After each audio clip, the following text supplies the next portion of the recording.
The phone rang on a Wednesday afternoon. On the other end, one of the traffic engineers who had been ignoring my complaints for weeks. His voice was trembling as he begged me to take down the sign, and I simply said, "Fix the fucking lights." 2 days later, everything changed. Hey everyone, welcome back to the Payback Room, the place where ordinary people get extraordinary revenge. If you've ever had to deal with incompetent authorities who just don't care, smash that like button, subscribe, and get ready, because today's story is about how one man turned the tables on an entire government department. And the result? Absolutely glorious. Let me take you back to Oregon, early 2000s. This was a time before smartphones, before GPS apps, and definitely before anyone thought about live streaming their commute.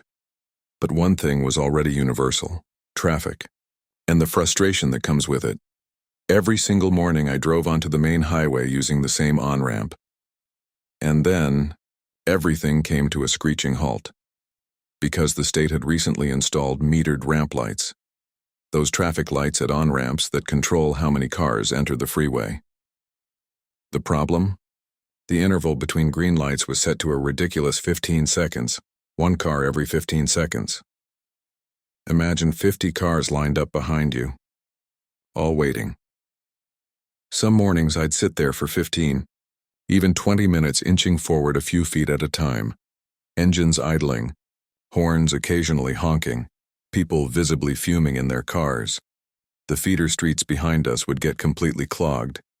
It was like watching a traffic jam breed more traffic jams.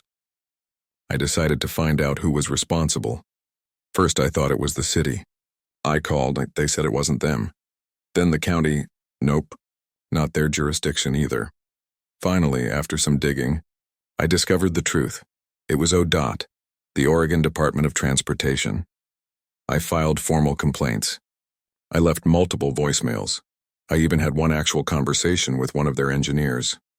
He was polite, but nothing changed. Day after day, the lights stayed at 15 seconds.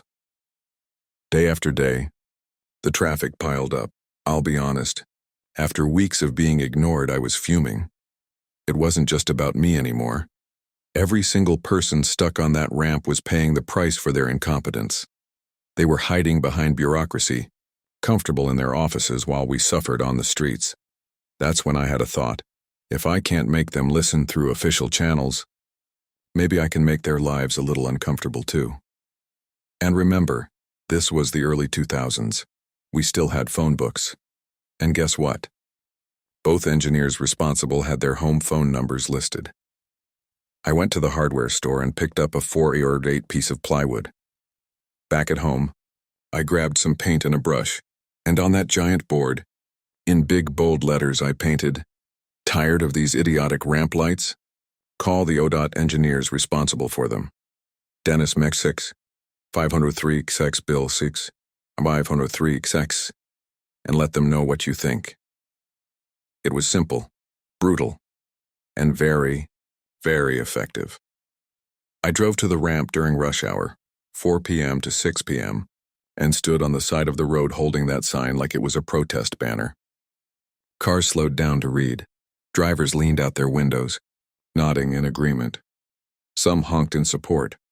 You could see people grabbing pens, writing the numbers down on scraps of paper, probably ready to make some phone calls when they got home. I did this 2 days in a row. Just me, a piece of plywood, and a very public message. On the third day, my phone rang. I didn't recognize the number, but I picked up. It was one of the engineers. His voice wasn't angry. It was nervous. "Engineer, hey, can you, take down the sign, please?" "Fix the thing lights, engineer, and if you take it down, we can talk about it." Me. "No. Fix the thing lights." There was a long pause, and then he said, "Okay." The very next day, I drove by and saw something I hadn't seen before. A survey crew, clipboards in hand, safety vests on. They were counting cars and analyzing the ramp traffic during the afternoon rush. And then, just 1 day later, it happened. The interval between lights was changed.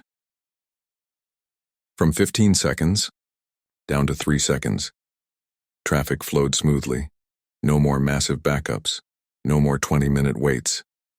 Just like that. The problem that they had ignored for weeks was solved in 48 hours. The moral of the story? When dealing with large bureaucracies, the people in charge often don't feel the consequences of their negligence. They sit comfortably behind desks while the public suffers. But when you bring the issue home, literally, they suddenly find a way to act. I didn't yell. I didn't threaten. I just gave the public the direct line to the people responsible. And that got results. One man with a sign took down a broken system. They begged me to stop. I stood my ground. And in the end, the entire community benefited. Sweet, sweet payback. Sometimes, justice isn't about yelling the loudest. It's about being smart, persistent, and just a little bit fearless. Bureaucracy only moves when you push it, and this time, I pushed back. If this story gave you chills or made you smile, hit that like button and subscribe for more real-life revenge stories just like this. And tell us in the comments, have you ever had to outsmart a system to get justice? We'd love to hear your story. Until next time, stay sharp, stay bold, and remember, karma has excellent timing.